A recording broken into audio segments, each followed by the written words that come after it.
রাধে রাধে বন্ধুরা, কেমন আছো তোমরা সবাই? আশা করি অনেক ভালো আছো। আমরাও কিন্তু ভগবানের কৃপায় ভালোই আছি। আমার নতুন আরও একটি ব্লগে তোমাদের সবাইকে জানাই অনেক ভালোবাসা, অনেক স্বাগত। প্লিজ বন্ধুরা, আজকের ভিডিওটি স্কিপ না করে পুরো ফুল দেখো। আশা করি তোমাদের আজকের ভিডিওটি ভালো লাগবে। ঘরের মধ্যে দেখলে যে অনেকটা বালি, কালকে রাত্রিরে না আমাদের এখানে অনেক ধুলোর হাওয়া চলেছে। কমসে কম 2 ঘন্টা এমন হাওয়া চলেছে যে এই যে বাইরে ধুলো সব উড়ে উড়ে জানো তো ঘরের মধ্যে চলে গেছে। আর সকালে কিন্তু ভোরবেলায় উঠেছি, তখন 4:30 বাজে। উঠে কিন্তু আমি ঘরটা পুরো ঝাড় দিয়েছি। আর ওই যে বাইরেটা দিলাম, এখন এই রাস্তাটা ঝাড় দেবো। এই দেখো কতটা হাওয়া চলে, কচি কচি নিম পাতা ডাল মানে সব পড়েছে। এখন রাস্তাটাকেও ঝাড় দিতে হবে। আর এই গরমকালে এক্সট্রা একটা কাজ যাকে বলে, প্রত্যেক দিন এরকম হাওয়া চলবে আর ধুলো বালি পাতা মানে পুরো নোংরা হয়ে থাকবে। আর রাজস্থানে কিন্তু আন্ধি, মানে যে কথাটা তোমরা জানতে পারো মানে শুনে থাকতে পারো, আমাদের এখানে ভীষণ আন্ধি চলে। আর আন্ধিতে শুধু ধুলো আর ধুলো, মানে রাজস্থান তো মাটিটা একদম বালি মাটি, যার জন্য শুধু হাওয়ায় ধুলো ওড়ে আর ঘর বাড়ি এত নোংরা হয়, একদম ভালো লাগে না। আর মুখটা আমি মানে বেঁধে নিয়েছি, কেননা অনেক ধুলো তো, আর ধুলোতে আবার দেখবে মাথায় চলে যায়, তারপরে ধুলোর জন্য আমার আবার মানে মুখে অ্যালার্জি হয়ে যায়। তাই মুখটা বেঁধে নিয়ে কিন্তু ধুলোর কাজ টাজ করা ভালো। আর এটা প্রত্যেক দিনের কাজ, যার জন্য কিন্তু মুখটা বেঁধে নিয়ে করছি। আর তোমরা তো দেখতে পাচ্ছ যে কত পাতা কত ধুলো। আমার না সারা দিন মানে 2 ঘন্টা শুধু এই ঝাড় দিতেই চলে যায়, ঘর বাড়ি ঝাড় দেওয়া মোছা। ভোরবেলায় ঘুম থেকে আমি আজকে এই জন্য উঠেছি। সকাল সকাল ঘুম থেকে উঠলে দেখবে ঘরের কাজবাজ কিন্তু অনেক তাড়াতাড়ি হয়ে যায়। আর বিশেষ করে গরমকালে কিন্তু ঘুম থেকে তাড়াতাড়ি উঠে কাজ করলে গরমটাও অনেক কম লাগে, আর সংসারের কাজটাও কিন্তু দ্রুত শেষ হয়ে যায়। গরম হোক আর ঠান্ডা হোক যাই হোক, আমাদের মেয়েদের সংসারের কাজ কিন্তু কখনোই থেমে থাকে না। আমাদের যতদিন নিঃশ্বাস থাকবে ততদিন কিন্তু কাজ করে চলতে হবে। এখন যে কাজ করছি, যখন বয়স হয়ে যাবে তখনও করতে হবে। যতদিন বাঁচবো শুধু কাজ করেই যাব। আমাদের মেয়েদের জন্ম হয়েছে শুধুমাত্র সংসার করার জন্য। আর রাজস্থানে কিন্তু গরম ভীষণ পড়ে, তোমরা তো সবাই জানো। আর আমাদের এখানে গরমও যেমন অতিরিক্ত পড়ে, শীতও কিন্তু ভীষণ পড়ে। কলকাতায় কিন্তু শীত তো না বরাবর পড়ে বলতে গেলে, কেন শীতকালে তো বাড়িতে গেছিলাম দেখেছিলাম একদমই শীত পড়ে না। রাস্তাটা কিন্তু দেখো এখন কত সুন্দর পরিষ্কার হয়ে গেছে। চাচি কিন্তু এখনও রাস্তাটা ঝাড় দেয়নি, আমি সবার আগে ঝাড় দিয়ে নিয়েছি। আর ঘরের সামনে নোংরা থাকলে কিন্তু দেখতে একদমই ভালো লাগে না। আমাদের ঘর বাড়ির সঙ্গে সঙ্গে কিন্তু আমাদের আশপাশটাও পরিষ্কার রাখা উচিত। এদিকটাও পরিষ্কার করে দিয়েছি। আজকে সকালে অনেক চাপ পড়ে গেছে, এখন ঘরটা মুছে নেব। আর গরমকালে আমাদের এখানে ভীষণ মাছির উৎপাত হয়, যার জন্যে কিন্তু ফিনাইল দিয়ে ঘরটা মুছছি। আমি প্রতিদিন জলের মধ্যে ফিনাইল দিয়ে পুরো ঘরটা কিন্তু মুছে নিই, তাহলে পোকামাকড় যেমন কম হয়, মাছিটাও একটু কম হয়ে যায়। ওই যে কালো যে ফিনাইলগুলো থাকে সেইগুলো দিয়েছি। লাইজলের থেকে কিন্তু ফিনাইলটা খুবই ভালো। লাইজলে কি বলো তো, গন্ধটা খুব সুন্দর বেরায়। আর অনেকে আবার ফিনাইলের গন্ধটা সহ্য করতে পারে না, যার জন্য লাইজল দিয়ে ঘর মোছে। কিন্তু আমার না কোনো মানে অসুবিধা হয় না, যার জন্য আমি এটা দিয়ে ঘর মুছি। আর আমার ছেলে কিন্তু এখনও ঘুমিয়ে রয়েছে। আর গরমের ছুটি তো পড়ে গেছে, যার জন্য কিন্তু সকালে রান্নাবান্নার চাপটা অতটা নেই। তবুও তাড়াতাড়ি রান্না করতে হবে, কেননা আমার গোপাল সোনা খাবে, আমার গোপাল সোনার সেবা দিতে হবে। এই যে ঝাড়টার দিয়েছি, এখন ঘরটা মুছে নেব, তারপরে কিন্তু ফ্রেশ হয়ে স্নান করে গোপাল সোনা রান্না করে গোপাল সোনাকে সেবা দিতে হবে। যার জন্যে ভোরবেলা উঠেছি, সংসারে সব কাজ করে আবার কিন্তু আমার গোপাল সোনাকে দেখতে হয়। মানে নিজে লেট করে খাই কোনো ব্যাপার না, কিন্তু গোপাল সোনাকে প্রত্যেক দিন কিন্তু আমি টাইমে খেতে দিই। আর গোপাল সোনাকে যতক্ষণ আমরা সেবা না দিই, আমরা কিন্তু কখনোই কিছু খাই না। আর এখন কিন্তু 5:30 বাজে, তোমরা দেখতে পাচ্ছ কতটা বেলা হয়ে গেছে। এখন ঘরবাড়ি কিন্তু পুরো ঝাড় দিয়ে মুছে নিয়েছি, ঘরটা এখন ঠিকই হয়ে গেছে। আর একটু আগে এত বালি ছিল, ঘরের মধ্যে একদম পা দেওয়া যাচ্ছিল না। তোমরা তো ঝাড় দেওয়ার সময় প্রথমেই দেখেছিলে যে পুরো বালি আর বালি ছিল। ফ্রেশ হয়ে স্নান করে চলে এসেছি, এখন ভগবানের প্রণাম করে দিনের শুরুটা করছি। আর ভগবানকে প্রণাম করে দিনের শুরু করলে কিন্তু দিনটা খুবই ভালো যায়। আর আমাদের যে গীতাজি আছে, আমরা কিন্তু সবাই সকালে গীতাজিকে প্রণাম করি। আর গোপাল সোনাকে স্নান করানোর যে চরণ মানে স্নান করার জল, ওটাকে তো চরণামৃত বলে, সেটা কিন্তু আমরা সবাই পান করি। আর এখন বসে পড়েছি, সবজি কেটে নিচ্ছি। কালকে রাত্রিরে তো অনেক হাওয়া চলেছিল, যার জন্য সবজি কাটা হয়নি। আজকে সজনে ডাঁটা করব। আর আমাদের রাজস্থানে কিন্তু কখনো কখনো সজনে ডাঁটা পাওয়া যায়, সব সময় ডাঁটা পাওয়া যায় না।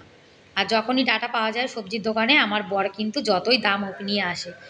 আর কি বলো তো, আমরা তো মাছ মাংস ডিম এগুলো খাই না, যার জন্য আমাদের ঘরে কিন্তু সবসময় মানে একটু সবজি অ্যাভেলেবেল রাখতে হয়।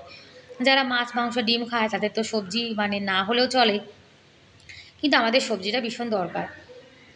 এখনও বাইরে কিন্তু ভালো করে এখনও রোদ্দুর উঠে পারিনি, তাও ভালোই বেলা হয়ে গেছে। জামা কাপড় টুকিটাকি ধুয়ে দিয়েছি, আর এই যে ঘরের পাপোশগুলোও ধুয়ে দিয়েছি, কেননা কালকে তো অনেক বালি হয়ে গেছিলো। আর আমার ছেলে আবার সাইকেলটা ঢেকে রেখেছে যাতে সাইকেলে বালি না পড়ে। আর বেগুন আলু কুমড়ো সজনে ডাঁটা এগুলো দিয়ে একটা মিক্সড সবজি করব। আর বেগুন ভাজা করব, আলু ভাজা করব, আর ডাল করব।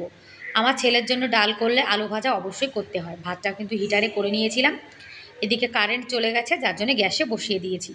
আর আমার ছেলে ডাল আলু ভাজা এটা হলে কিন্তু আর কিছুই লাগে না। আর মুগ ডাল করব, একাদশীর আগের দিন তো, একাদশীর আগের দিন কিন্তু আমরা মুসুরির ডাল খাই না।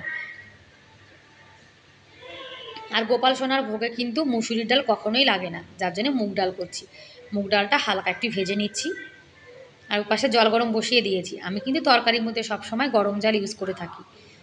আর বন্ধুরা, তোমরা এখনও পর্যন্ত যারা ভিডিওটি দেখছো, তোমাদের আজকের ভিডিওটি কেমন লাগলো কমেন্ট করে কিন্তু অবশ্যই জানিও। আর ভিডিওর কোনো অংশ ভালো লেগে থাকলে প্লিজ এটা লাইক করে দিও। আর আমার চ্যানেলে তোমরা আজকে যারা নতুন আর ভিডিওটি দেখছো, তোমাদের যদি এরকম ভিডিও দেখতে ভালো লাগে তাহলে কিন্তু তোমরা চাইলে আমার এই চ্যানেলটিকে সাবস্ক্রাইব করে আমার এই ছোট্ট পরিবারের পাশে থেকে যেতে পারো। আর এই কাজটি যারা অলরেডি করে দিয়েছো তাদেরকে অসংখ্য ধন্যবাদ। তোমরা এভাবে আমার পাশে থেকো, আমাকে সাপোর্ট করো। বড়িটা ভেজে নিয়েছি, আর এদিকে বেগুন ভাজা করছে। আজকে আমার বর বলেছে একটু বেগুন ভাজা খাবে, বলছে অনেক দিন হয়ে গেছে তুমি বেগুন ভাজা করো না, যার জন্যে আমার বরের জন্য একটু বেগুন ভাজা করছি। আর আমরা মেয়েরা কিন্তু নিজেদের শখ আহ্লাদ সব কিন্তু বিয়ের পরে ভুলেই যাই।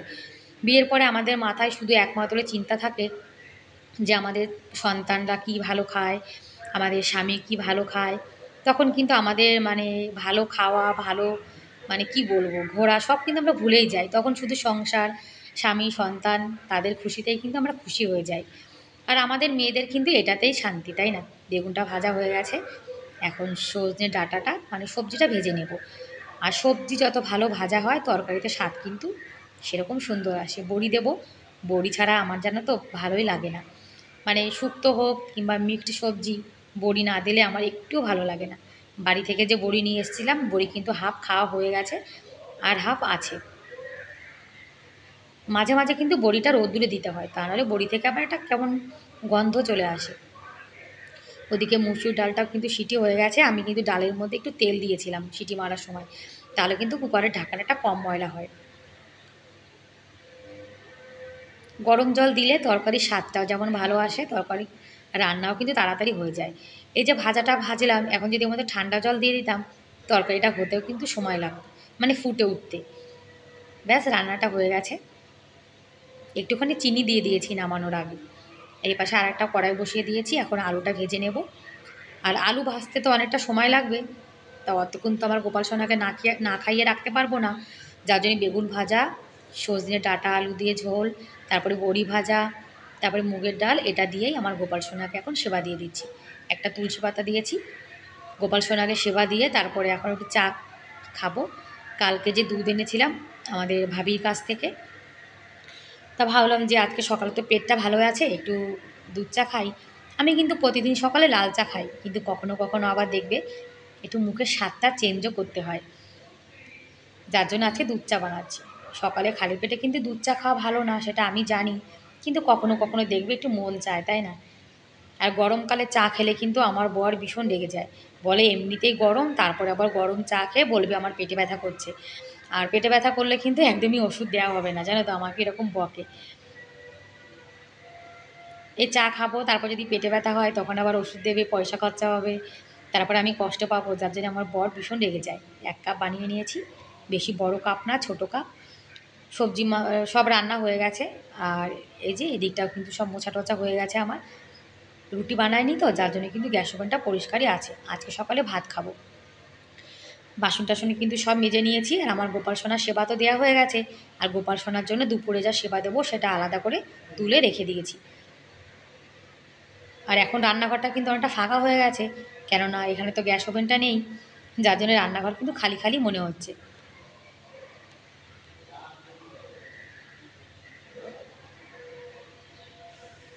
ঘরটাও গুছিয়ে গাছিয়ে নিয়েছি। আর কালকে আমি আচার বানিয়েছিলাম। এটা লঙ্কা আর আম দিয়ে বানানো, আর এটা হলো লেসুয়া। আমাদের এখানে ছোট ছোট মানে তোমরা নাম শুনেছি কিনা জানি না, এটাকে লেসুয়ার আচার বলে। বানিয়ে রেখে দিয়েছি, রোদ্দুরে দেবো। আর ফ্রিজটাও কিন্তু মোছা হয়ে গেছে, কালকে ভীষণ বালি হয়ে গেছিলো ফ্রিজটা।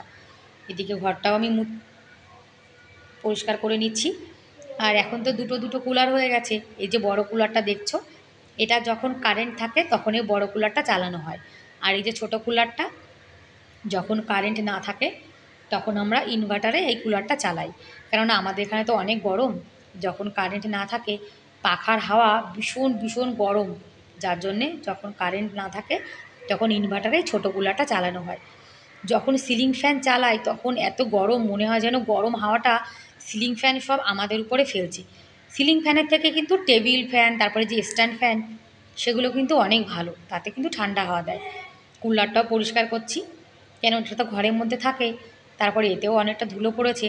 আমি কিন্তু কারেন্টের প্লাগটা মানে কুলারের প্লাগটা কিন্তু খুলে নিয়ে তারপরে কুলারটা পরিষ্কার করছি। কারেন্টের জিনিস সবসময় কিন্তু প্লাগ খুলে পরিষ্কার পরিচ্ছন্ন করাটাই ভালো।